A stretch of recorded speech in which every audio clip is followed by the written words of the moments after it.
오늘 말씀을 생각하면서 여러분이 잘 아는 이야기 하나를 건네면서 시작을 하고 싶은데요. 여러분 안데르센이라고 하는 그런 작가 잘 아시죠? 1837년 이때 이 작가가 그가 쓴 동화선에서 벌거숭이 임금님 혹은 벌거벗은 임금님이라고 하는 글을 썼습니다. 아마 잘 알고 있는 이야기일 거예요. 원래 제목은 임금님의 새 옷이라고 하는 제목이고 이것은 우리말로도 번역될 뿐만 아니라 세계 각국의 언어로 번역될 만큼 대단히 유명한 그런 내용입니다. 내용은 이런 내용입니다. 어느 왕국에 새 옷을 너무나 좋아하는 호화로운 임금님이 살고 있었습니다. 그런데 이 왕실에는 이 왕의 옷을 만드는 재봉사가 2명이 있었는데 이 왕은 새 옷을 입는 것을 대단히 좋아했었습니다. 그래서 이 2명의 재봉사는 고민 끝에 이 임금님에게 아주 좋은 새로운 옷을 지어주겠다고 약속을 한 다음에 이 옷은 아름답고 멋진 옷이어서 눈에 보이지 않는다 이렇게 말하면서 그 옷을 건네주는 겁니다. 임금님은 그 이야기를 들으면서 그게 진짜 그런 줄 알고 그 옷을 입었다 생각하고는 백성들 가운데 다니는 겁니다. 백성들은 이것을 보면서 임금님 너무나 멋있다고 훌륭하다고 말하면서 임금님을 칭송하죠. 그런데 어떤 한 아이가 그 임금님이 실제적으로 아무것도 입지 않은 그런 모습을 보고는 한 아이가 그 임금님을 향해서 임금님이 벌거벗었다라는 말을 하게 됩니다. 그 말을 들으면서 그 상황이 얼마나 황당한 상황이 됐는가 하는 것들을 우리는 잘 기억하고 있어요. 어린아이, 꾸밈이 없는 어린아이는 그것이 있는 그대로 보이는데 온 백성들은 임금님이 뭘 좋아하는가를 알고는 그 임금님의 마음에 맞추기 위해서 있지도 않은 말들을 계속 꾸며대면서 임금님이야말로 정말 멋지십니다. 최고로 아름다우십니다. 이렇게 말을 하는 거예요. 진실을 말하지 못하고 진실을 보지 못하게 된다면 우리도 이렇게 빠질 수 있다고 하는 것을 우리는 이 이야기를 통해서 볼 수 있는 겁니다. 진실한 사람들은 그것을 보는데 정작 자기 자신은 스스로 보지 못하고 이 왕의 주위에 있는 수많은 사람들은 왕의 비유를 맞추기 위해서 왕과 함께 그 말을 계속 건네주니까 왕은 진짜 그게 그런 줄 알고 그렇게 가는 것입니다. 우리의 신앙생활도 마찬가지예요. 우리 영적인 실상들을 우리가 정확하게 보지 못한다면 우리도 속고 속이면서 살아갈 수 있다고 하는 겁니다. 다른 사람들은 딱 보면 뭔가 느껴지고 아는데 정작 이런 분위기에 익숙해 있는 사람들에게는 그것이 아무렇지도 않게 생각이 되는 것이고 보여지지 않는다고 하는 것이죠. 우리가 구약의 선지서 말씀을 끊임없이 읽어가면서 보는 것은 선지자들은 다 보는 겁니다. 그 백성들이 하나님 앞에 어떻게 살고 있고 하나님 어떤 분으로 모시고 있는지를 다 보고 알면서 이렇게 하면 안 된다고 큰일 난다고 계속 이야기하고 말하는데 정작 그 백성들은 서로가 다 그런 무지함 가운데 가려져 있어서 보지 못하고 듣지도 못하고 생각하지도 못한다고 하는 겁니다. 그러한 영적인 무지함, 그것이 이 선지서들을 읽어가면서 우리는 끊임없이 보는 이야기들입니다.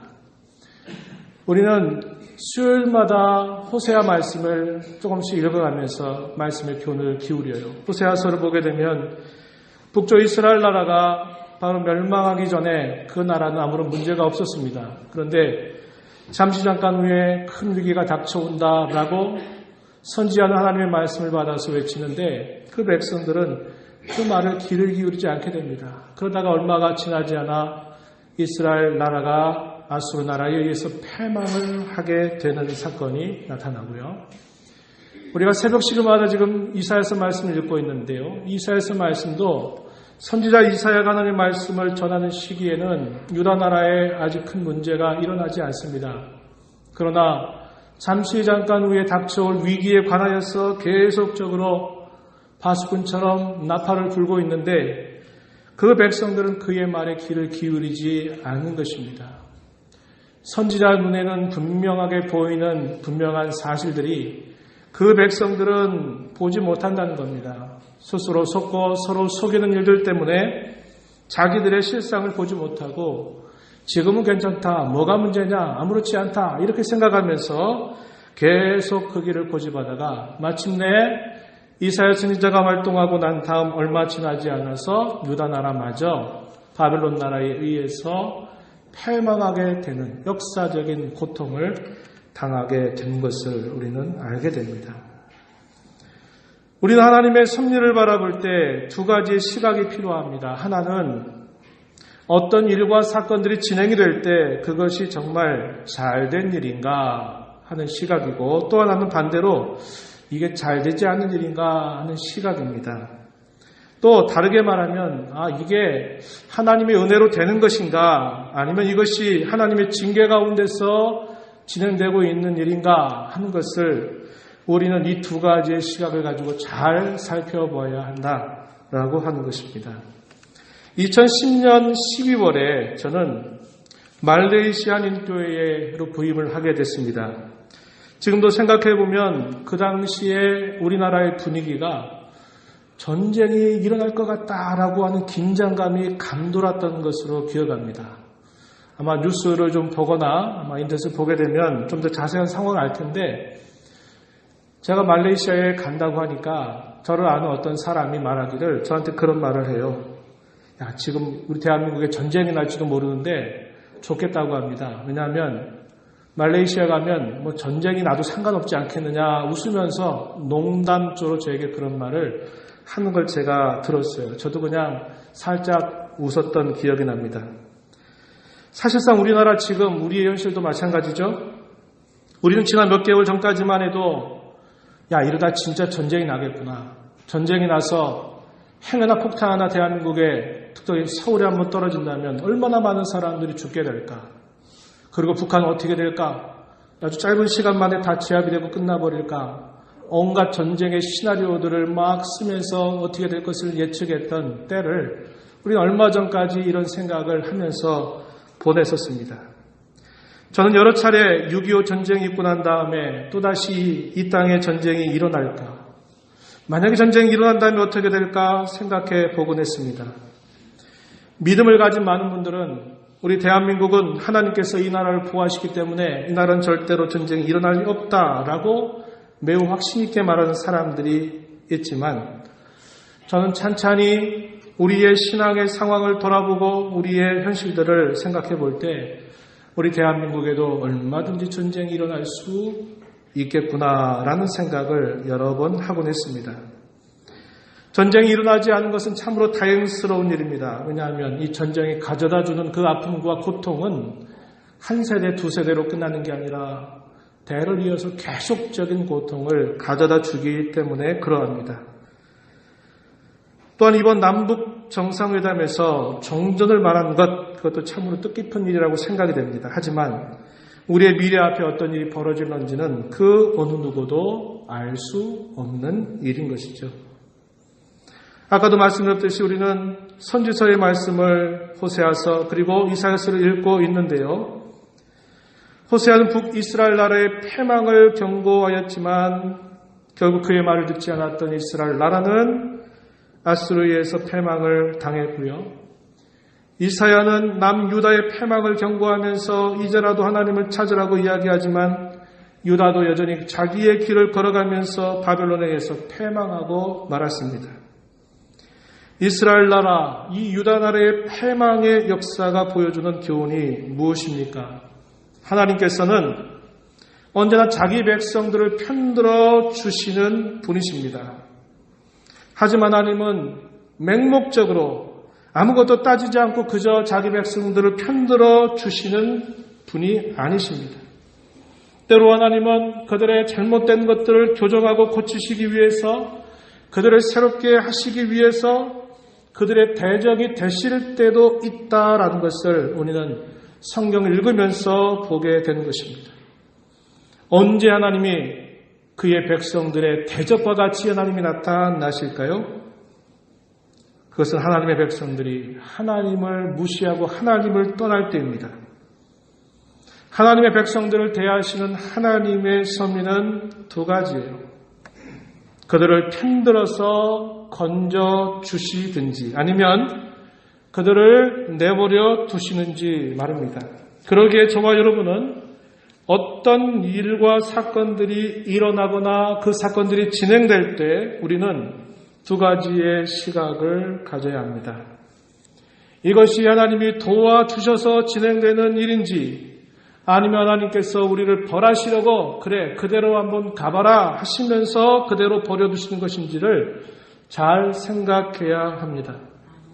이것이 복인지 아니면 이것이 징계인지를 우리는 잘 분간하는 지혜를 가져야 한다라고 하는 것입니다.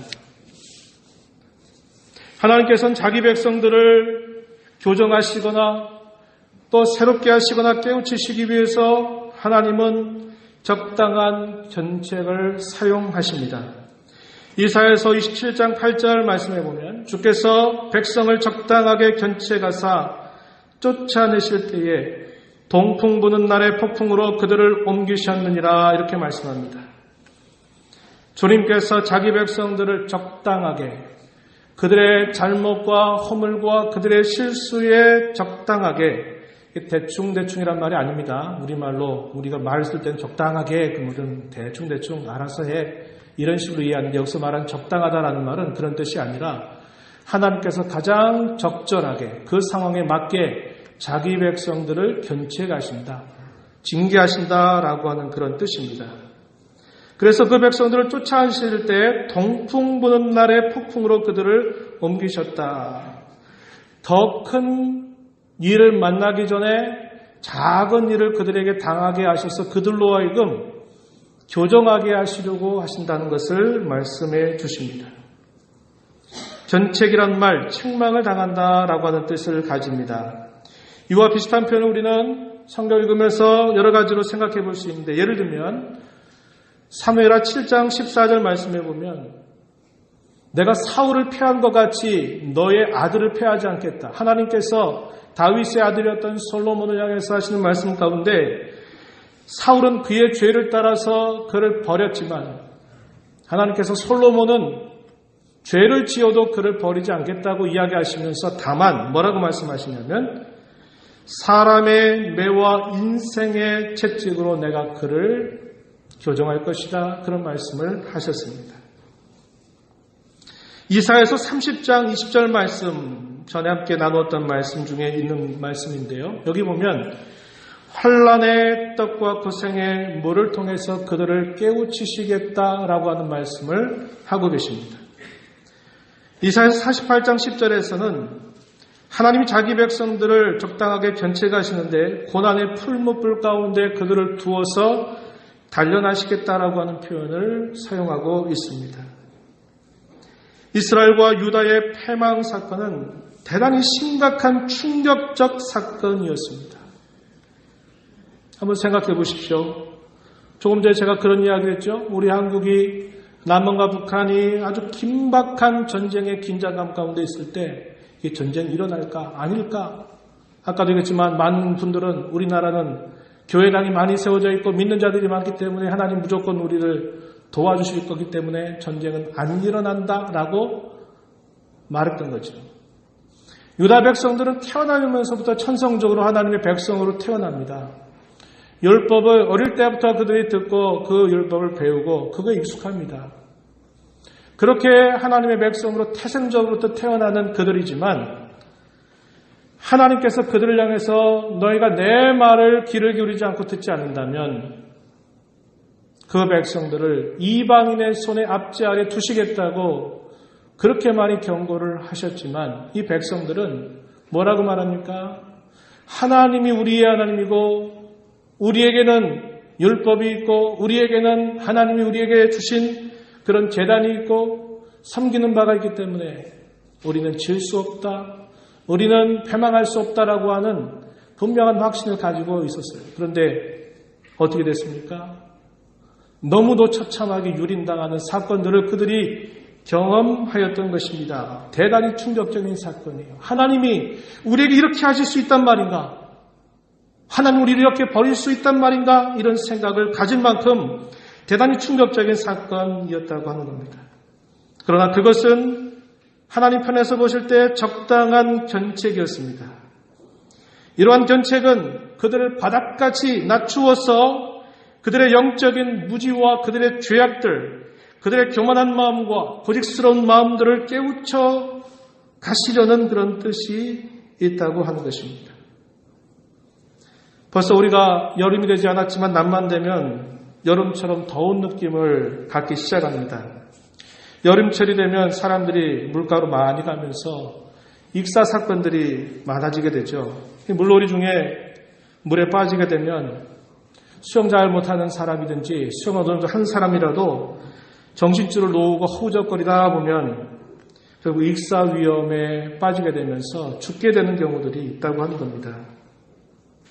어설프게 물에 빠지는 사람을 구조하려다가 익사당하는 경우, 그런 소식들도 우리는 간간히 접하게 되지요.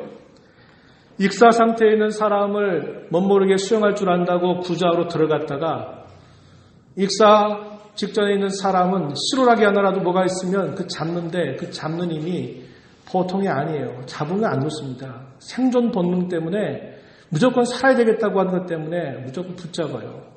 수영 조금 하겠다고 생각하고 구조하러 잘못 들어갔다가 그 사람에게 잘못 잡히면 그도 함께 죽는 겁니다. 그럴 때 예전에 체육 선생님, 수영 선수 출신의 체육 선생님이 저희들한테 그런 말씀을 해주셔요. 그런 일이 있거들랑 그 상태로 있지 말고 밑에까지 내려가라는 겁니다. 바닥까지 내려가라는 거예요. 그러면 물에 빠질 만한 사람은 자기보다 더 밑에 내려가는 사람 때문에 무의식적으로 손을 놓는데요. 자기는 살려고. 그럼 바닥까지 내려가서 뒤로 돌아서 그 사람의 이 목이나 아니면 뒤쪽으로 가서 그 사람을 살짝 끌고 나오라고 이야기하는 거예요. 제가 왜 이 말씀을 드리냐면 어떤 일들에 있어서 우리가 뭔가 새로워지고 다시 살 소망을 가지려면 바닥까지 낮아져야 된다는 거예요. 하나님은 자기 백성들을 견책하실 때 가장 낮은 자리까지 그들을 내려보내신다고 하는 것입니다.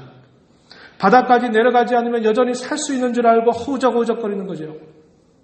그러나 바닥까지 내려가면 그 바닥에서 차고 올라올 수 있는 계기를 마련해서 회복될 수 있는 경우를 우리는 볼 수 있는 것입니다. 그런데 과연 그 바닥이 어디까지일까요? 물속에서는 그야말로 바닥이겠죠. 하지만 우리가 살아가는 인생의 모습 속에서 혹은 우리의 신앙의 세계 속에서 그 바닥은 내가 깨닫지 못하는 한 그 바닥은 여전히 드러나지 않는다고 하는 겁니다. 내가 돌이키지 못하는 한 그 바닥은 계속적으로 깊어진다고 하는 겁니다. 영적으로 각성하지 못하는 한 그 바닥은 계속 깊어지게 되고 만다고 하는 것입니다.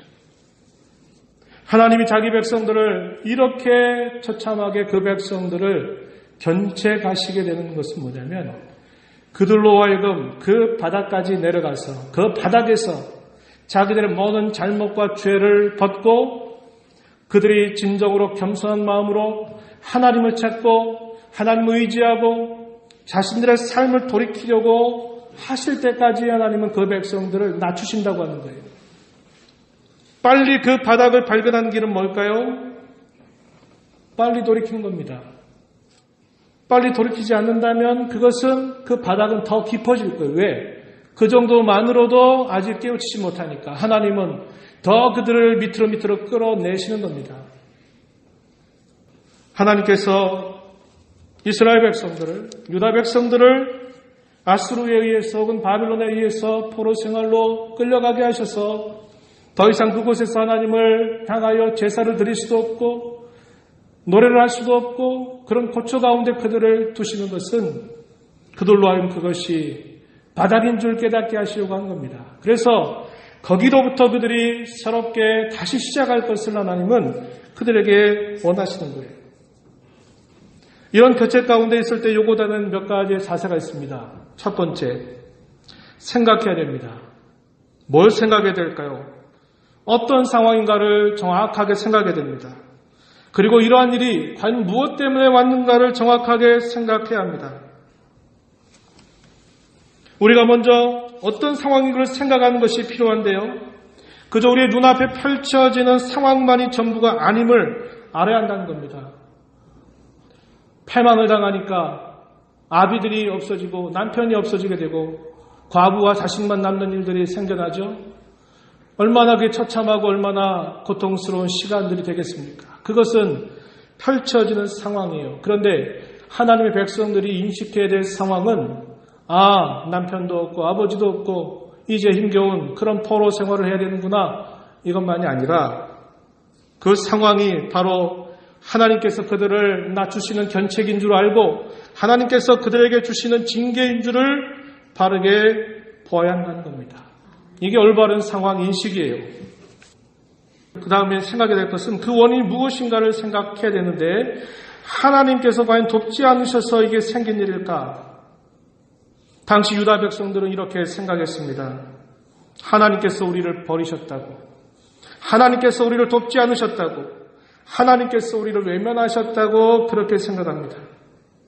잘 되면 자기가 잘해서 된 일이요, 잘못되면 하나님 탓, 남 탓만 하고 있는 그들의 모습을 보이고 있는 것입니다.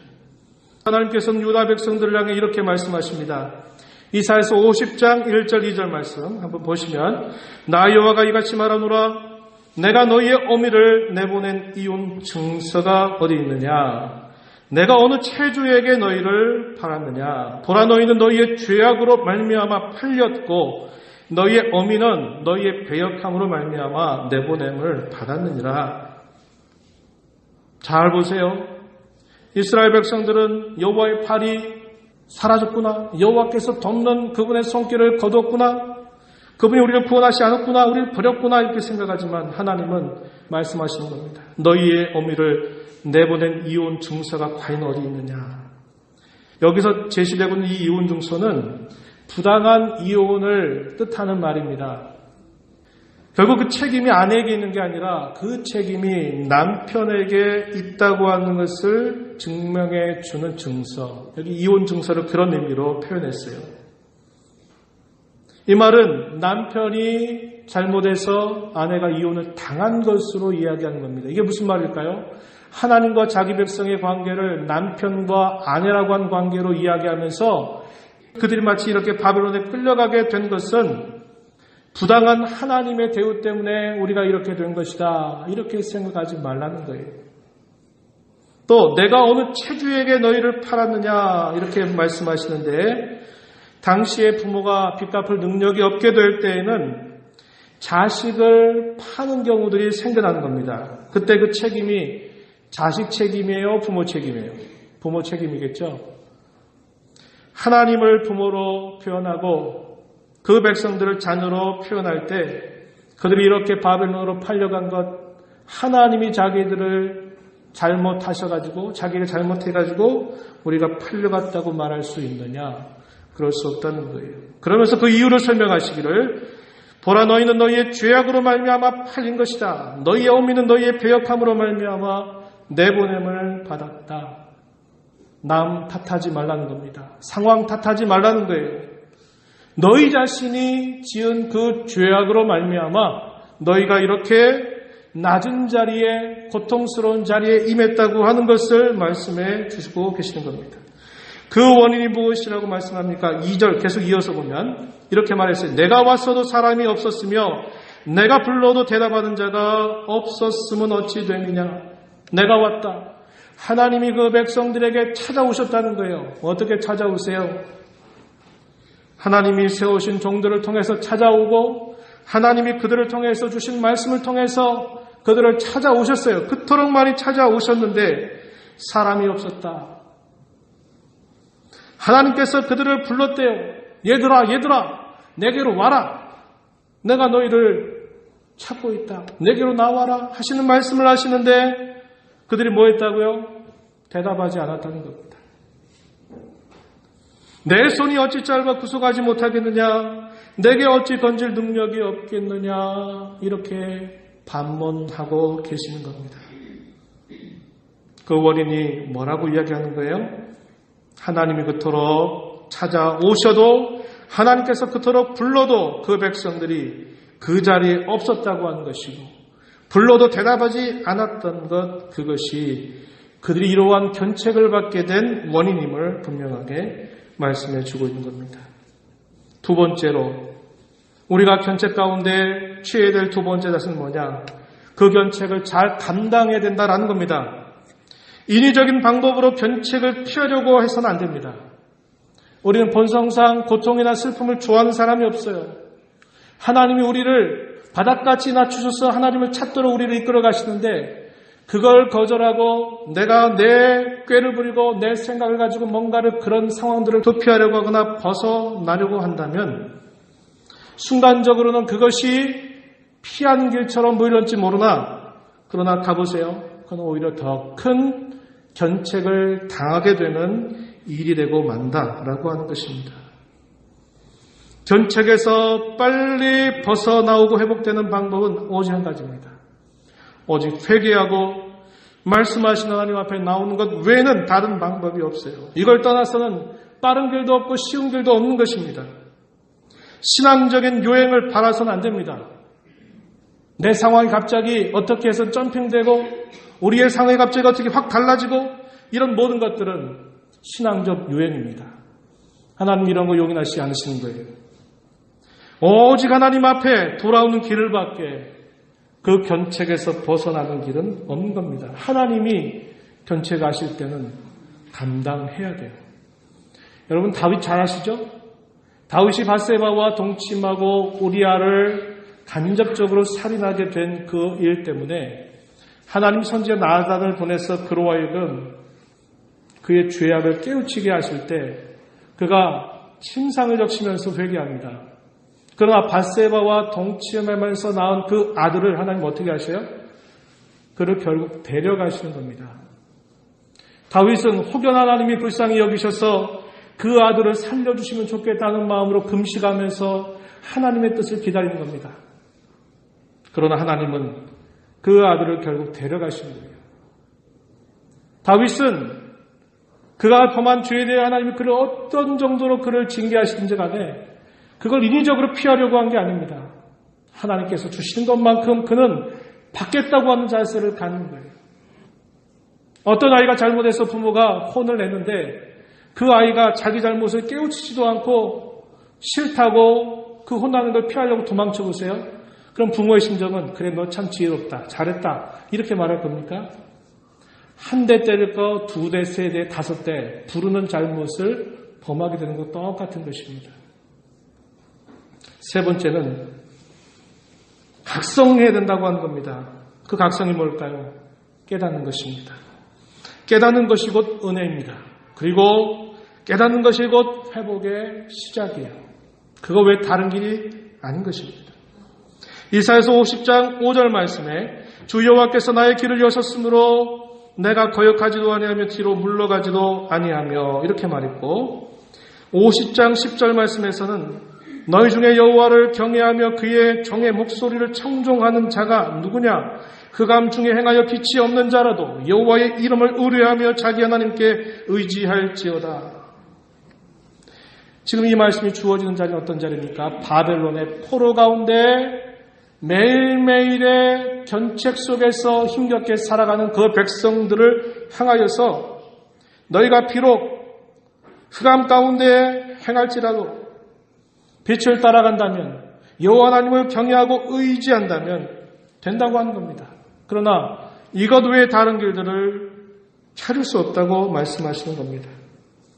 오늘 우리가 읽은 본문 속에서 이사야 선지자는 하나님 앞에 간곡한 기도를 올립니다.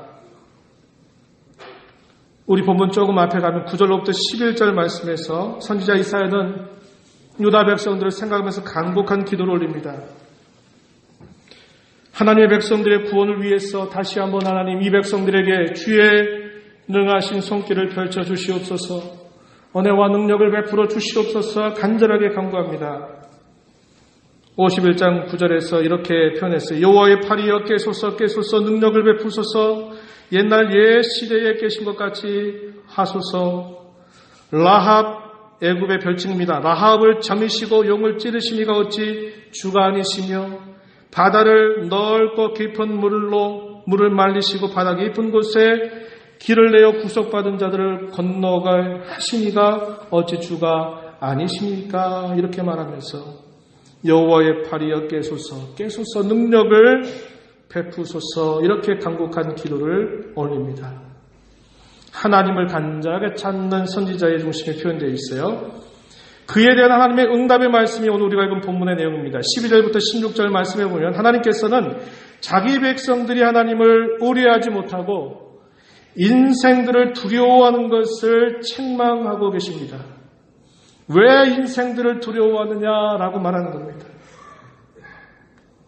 인생들을 두려워하는 이유가 뭘까요? 그 이유는 단순합니다. 그것은 참되고 유일한 위로자가 되시는 하나님을 잊어버렸기 때문이라고 이야기하는 겁니다. 하나님을 찾으면, 하나님을 모시고 살면 불필요한 두려움이 우리에게 다 사라지게 되는 것이에요. 그러나 하나님을 잊으면, 하나님을 떠나면 별스러운 것들이 다 우리에게 두려움의 존재로 다가오게 되는 것입니다. 51장 13절 말씀, 본문 읽었던 말씀 읽어보십시오. 하늘을 펴고 땅에 기초를 정하고 너를 지은 자 여호와를 어찌하여 잊어버렸느냐. 너를 멸하려고 준비하는 저 학대자의 분노를 어찌하여 항상 종일 두려워하느냐.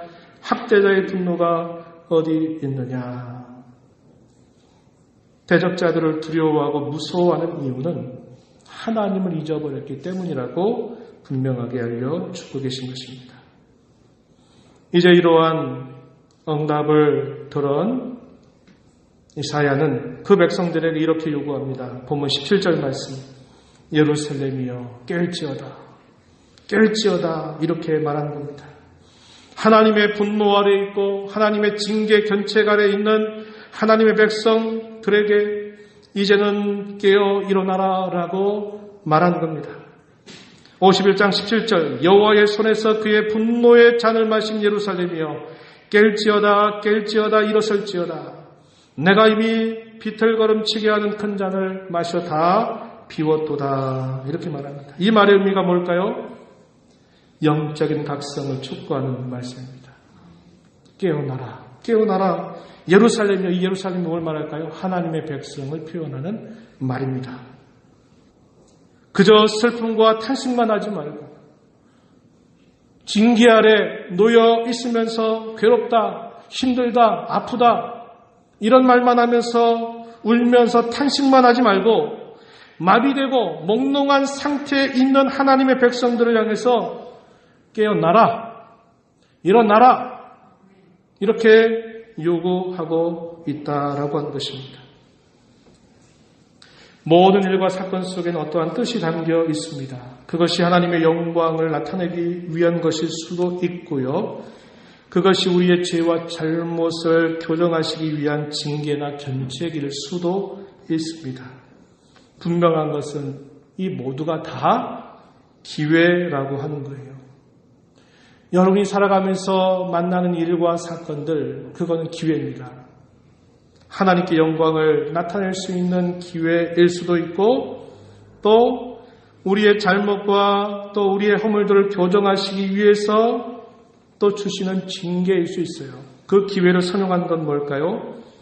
하나님께 영광을 돌릴 수 있는 기회로 그걸 잘 사용한 것이 될 것이고 또 한 가지는 그들의 잘못으로부터 돌이키고 회복될 수 있는 기회가 될 수 있는 것입니다. 이 기회를 잘 쓰면 복이 되겠지만 이 기회를 잘못 쓰면 도리어 화가 될 것입니다. 징계와 견책 아래 있을 때 무엇보다 중요한 것은 다른 것을 탓하지 않는 겁니다. 깨닫고 돌아서는 것입니다. 다른 길은 없어요. 다른 방법은 없어요. 이스라엘 백성이 패망하지 않을 수 있었습니다. 유다 백성들이 패망하지 않을 수 있었어요. 바벨론 포로기가 굳이 70년을 쳐야만 되는 것도 아닐 수 있었어요. 짧아질 수 있었어요. 무엇이 문제입니까? 깨닫고 낮아진 마음으로 돌아서느냐, 돌아서지 않느냐 하는 것이 문제였다는 겁니다.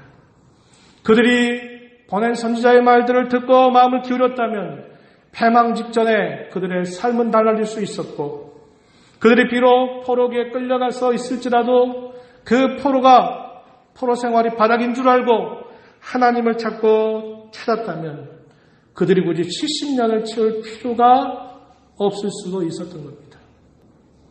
어쩌면 저와 여러분 알지 못하는 사이에 우리는 하나님의 견책 아래 있는지도 모릅니다.